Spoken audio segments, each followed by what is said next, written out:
जैसा कि हम ऑलरेडी डिस्कस कर चुके हैं कि current affairs related to higher education आपके लिए बहुत ज्यादा इंपॉर्टेंट बन जाता है, क्योंकि क्वेश्चन यहां से आ जाते हैं पेपर में। सबसे पहले ध्यान देते हैं कि इम्प्रेस एंड स्पार्क क्या है। इम्प्रेस और स्पार्क दोनों ही वेब पोर्टल हैं।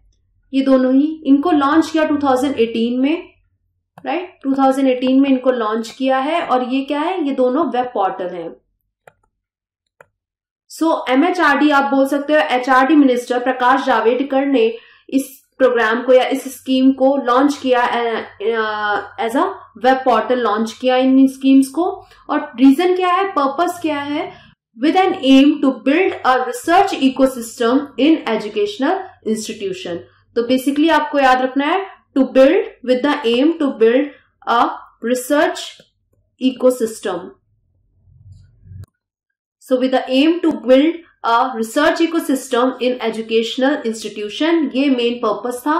क्योंकि यहाँ पे इन्होंने बात की कि कंट्री तभी प्रॉस्पेरिटी अचीव कर सकती है ऑन अ सस्टेनेबल बेसिस जब इनोवेशन होगा, जब कंट्री कुछ इनोवेट करेगी। और इनोवेशन कैसे पॉसिबल है, only by good research, right. और जो कि आपको अच्छे से पता है कि रिसर्च हमारे यहाँ एक मेजर प्रॉब्लम है। Inadequate research facilities are there in India, so it will bring a major focus area of the government.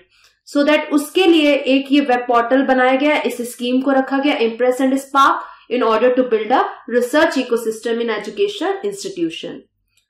अब ये जो वेब पोर्टल है, ये दोनों ही स्कीम पे रिसर्च वर्क होगा। बिगिन कब से, जनवरी 2019। So Impress Spark schemes research work to begin in January 2019. It is said by HRD Minister Prakash Javadekar.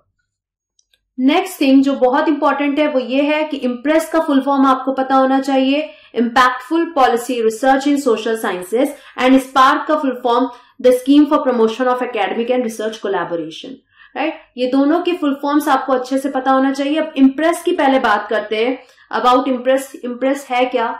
HRD minister Prakash Javadekar launched web portal of 2 schemes on October 25, 2018. Then Impress का full form impactful policy research in social science. That means आपको समझ में ही आ गया होगा कि in order to identify and fund research proposal in social sciences, right. तो स्पेसिफिकली इन्होंने बता दिया कि सोशल साइंस के लिए अगर पूछा जाता है तो इम्प्रेस इज फॉर, या इम्पैक्टफुल पॉलिसी रिसर्च का मेन ऑब्जेक्टिव है in social sciences is to identify and fund research proposal in social sciences with maximum impact on the governance and society. जितने भी आपके रिसर्चर हैं सोशल साइंस में, specifically social sciences में, चाहे वो किसी भी इंस्टीट्यूशन में हो, कंट्री के किसी भी यूनिवर्सिटी में, कोई प्राइवेट इंस्टीट्यूशन में, जितने भी बच्चे हैं या जितने भी रिसर्चर हैं रिगार्डिंग सोशल साइंसेज में जो परस्यू कर रहे हैं, जितने भी रिसर्चर्स, उनको एक तरीके से उनकी रिक्वायरमेंट को फुलफिल करने के लिए ये स्कीम इम्प्रेस आई, राइट। फुल फॉर्म अगर आपको याद रहा तो आपको तुरंत से पता रहेगा कि किस लिए आई गई है। अच्छे से पता होगा कि it will provide an opportunity for social science researchers, okay. Then scheme में 1500 research projects to be awarded under Impress. Under Impress 1500 research project award किए जाएंगे for 2 years to support social science research in the higher education institution. 2 साल के लिए award किया जाएगा। 1500 research projects will be awarded for 2 years to support जितने भी social science research हो रहे हैं in the higher education institution, उनको सपोर्ट करने के लिए 1500 रिसर्च प्रोजेक्ट्स को अवार्ड दिया जाएगा। द नेक्स्ट थिंग, ICSSR जो हम ऑलरेडी पढ़ चुके हैं, Indian council of social science research, right. तो ICCSR जो कि हेडक्वार्टर कहाँ है, दिल्ली में इसका, ये क्या करती है, रिव्यू करती है प्रोग्रेस ऑफ रिसर्च। इनका अलग फील्ड है सोशल साइंस रिसर्च में। जितना भी प्रोग्रेस हो रहा है वो ये सब चीजें गवर्न करती है, रिव्यू करती है, which is located in Delhi. तो ये एक तरीके से इंप्लीमेंटिंग एजेंसी है, right, will be the project implementing agency. Next आता है spark, the scheme for promotion of academic and research collaboration. इस कोलैबोरेशन वर्ड से समझते हैं, कोलैबोरेशन का मतलब यहाँ पे क्या है, research collaboration between foreign and Indian institution. So full forms आपको बहुत अच्छे से आने चाहिए अगर आपको इसके अंडर क्या चीजें आई हैं ये जानना है. तो स्पार्क का the scheme for promotion of academic and research collaboration की बात की गई है. कोलैबोरेशन वर्ड जैसे ही आ रहा है तो आपको समझ में आ जाना चाहिए कि किसके बीच में कोलैबोरेशन बोल रहा है. तो research collaboration between the institution of Indian institutions and foreign institutions, right. तो दोनों ही पोर्टल आपके इसीलिए बेसिकली इनका एम क्या है एस्टैब्लिश होने का, in order to build the research ecosystem of India's higher educational institution. So Spark भी इसी एम के लिए आया है, in order to build the research ecosystem by facilitating academic and research collaboration between Indian and foreign institution. So the scheme for collaboration with foreign universities is Spark. So जैसे exam में आता है कि कौन सी ऐसी स्कीम है जो collaboration की बात करती है, जो रिसर्च या एकेडमिक कोलैबोरेशन की बात करती है with foreign universities. So it is spark. Then the quality benchmark for SPARC is that only such Indian universities or institutes can apply which are in top 100 NIRF ranking. NIRF ने जिनको top 100 में rank किया है, सिर्फ वही institute, सिर्फ वही universities क्या कर सकती हैं, कोलैबोरेट कर सकती हैं विद द फॉरेन यूनिवर्सिटीज. तो ये एक क्वालिटी बेंचमार्क है स्पार्क की कि सिर्फ और सिर्फ वही इंडियन इंस्टीट्यूट अप्लाई कर सकती हैं जो कि टॉप 100 पे है वो NIRF रैंकिंग के अकॉर्डिंग. एंड फॉरेन यूनिवर्सिटीज के लिए क्या बेंचमार्क है, या तो वो टॉप 500 पे होना चाहिए एट QS रैंकिंग और टॉप 200 पे होना चाहिए ऑफ QS सब्जेक्ट रैंकिंग. तो ये क्राइटेरिया को जब मीट कर लेंगे तो ये जो यूनिवर्सिटीज क्या कर सकती हैं, कोलैबोरेट कर सकती हैं, राइट. तो ये दोनों ही आपका याद होना चाहिए कि पता होना चाहिए कि स्पार्क एंड इम्प्रेस जो रिसर्च वर्क स्टार्ट करेंगे जनवरी से.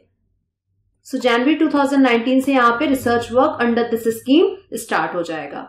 सो स्पार्क आपको पता होना चाहिए किसमें किस चीज में होगा. एंड आपका कोलैबोरेशन है दोनों यूनिवर्सिटीज के बीच में, या बोल सकते हो it is a scheme which will encourage research collaboration between Indian universities and some of the leading universities of the world. एक तरीके का रिसर्च कोलैबोरेशन है दोनों यूनिवर्सिटीज के बीच में.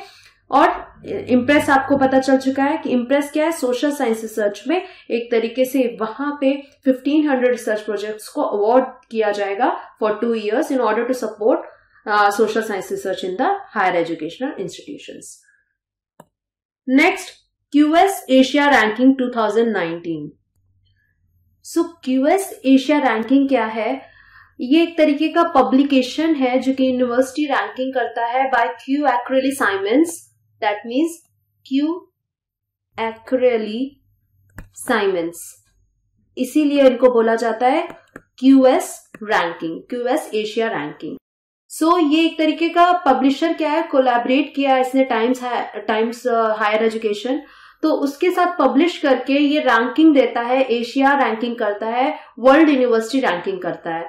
ओके, सो इसमें जो 19 इंडियन इंस्टीट्यूट है QS एशिया रैंकिंग में 2019 में टॉप 200 में 19 इंडियन इंस्टीट्यूट यहाँ पे आई है. 19 इंडियन इंस्टीट्यूट हैं जो टॉप 100 में इंक्लूडेड हैं, जो कि एक आपके लिए करंट अफेयर बन जाता है 2019 रैंकिंग में 19 इंडियन इंस्टीट्यूट. इसलिए आपको पेपर पॉइंट ऑफ व्यू से याद भी रहेगा कि 2019 में कितनी Indian institute, 19 Indian institute top 200 में इंक्लूडेड हैं.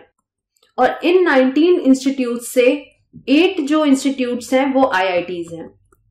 सो QS एशिया रैंकिंग में 2019 में 19 इंडियन इंस्टीट्यूट जो टॉप 200 में है इंक्लूडेड है, एंड इन 19 इंडियन इंस्टीट्यूट में 8 आपकी IITs हैं. ओके, ये आपको चीज याद रखनी है. देन उसके बाद IIT Bombay leading the pack at 33rd rank. IIT Bombay को 33rd रैंक मिली है. So among the 8 IITs, IIT Bombay is in the leading pack, which is at the 33rd rank. Okay, so top 3 universities या institute भी आपको पता होना चाहिए जो QS Asia 2019 के अकॉर्डिंग है. तो वो है नेशनल यूनिवर्सिटी ऑफ सिंगापुर